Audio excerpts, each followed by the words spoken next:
All right, everybody, so let's take a look at some of the exciting features in our renovated building. So we were talking earlier about the collaborative core. So right now we're on the second floor looking down into the collaborative core.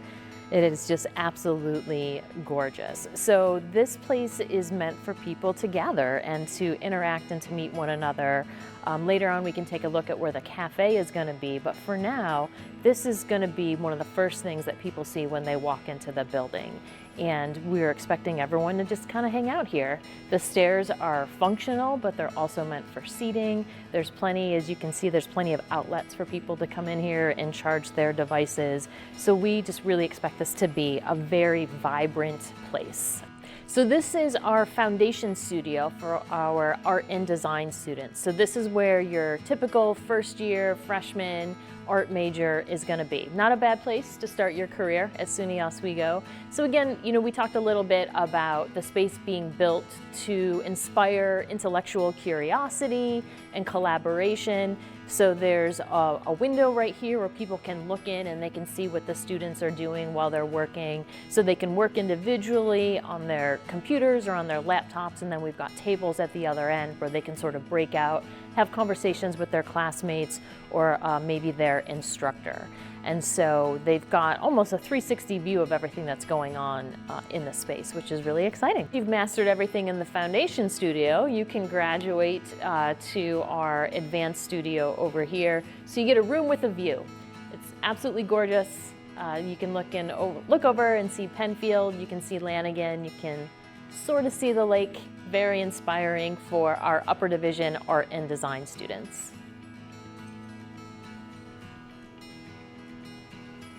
In addition to all of the computers and the workspaces here, you'll notice on the side we've got different team rooms. Again, the idea that students can break off into groups or pairs and they can have a little bit more of a private space to discuss their project, maybe just discuss some edits that they need to make, or even if they're working with clients, they could take a client meeting right adjacent to the classroom. So it was meant to be an open lab for our students, but as you know, and probably have noticed as we've been walking through, we don't really need another open lab, and so many of our students have their own laptops and equipment anyway. So we decided to repurpose this into a video game studies / esports lab. So these computers that you're looking at are much different compared to what we see upstairs in the art and design labs, and even some of the editing labs down the hall that we'll get to in a minute. So these are much more high-powered PCs. They're gaming PCs. So we will have I think, esports broadcasting course that is taught in this space in the fall that we're really excited about. And our plan is to build out into a full-on academic program in video game studies. So the great thing about Hewitt is that it's for everyone. It's not just for CMA. So there will be courses taught from across all of the 4 colleges in the space. This is a great example where maybe a general education course will be taught. So when it's all put together, it's going to hold about 95 students, which will be great with Mahar renovations starting and eventually the renovation of Lanigan Hall. We'll need bigger classrooms for some of our bigger classes and our gen ed classes, so this will be a great way to serve the campus. The white box is meant to have more interactive work. So the building is designed for our design students in graphic design and also interaction design. And a lot of the digital art that's happening right now is much more immersive. So if you've been to any of those immersive art experiences, it would be perfect in a space like this, in the white box. So it's got a designated lighting grid that can be manipulated based on the pieces that are in here. And Arts Oswego has a visiting artist that is coming this fall, and she will be doing an exhibition in the space in October. So it should be available to people if they come in October for our open house.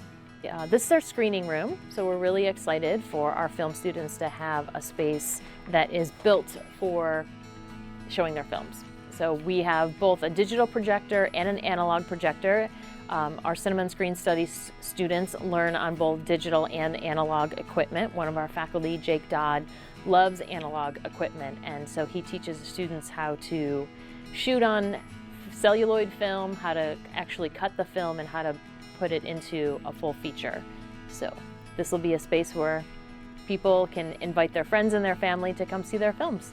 And there's a lot of other applications for this space as well. We've talked about using it for maybe our art history professor as well. Just because the way the space is designed, you'll really be able to see some of the details in the artwork that you can't see in a space where you've got windows in a classroom and things like that. All right, so now we're in the actual Foley room where the sound effects will be created. And what we're looking at here on the floor are there are 6 separate panels, and each of the panels underneath has a different surface. So as an example, if you needed to capture a sound effect of high heels on brick, you could do it over here. One of the stations contains water, so if you need some kind of a water sound effect, you can play around in the water. And then our faculty will keep all of their props and all of their noise-making equipment in the cabinets in the room. And again, everyone in the classroom can see what's going on and give feedback, critique, that kind of thing. So we're really excited. One of our students' favorite projects in the Broadcast and Digital Media program is when they get to redub sound effects and dialogue from films.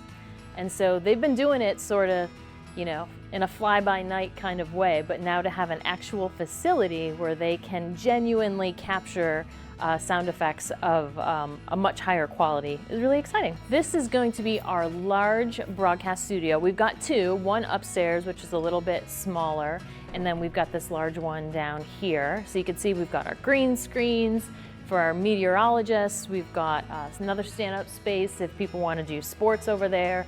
The news desk will be oriented over on this side, and it's the set. We've got a set that's designed. It's going to look sort of like a New York City style loft apartment is the vibe that we're going for. And then I will draw your attention, so if you look up and past the light grid, there's an observation space. So people on the second floor can actually look down and see the work that is happening in the broadcast studio. And our sound stage, which is the next room over, has a similar overlook for people to watch the students working in the space.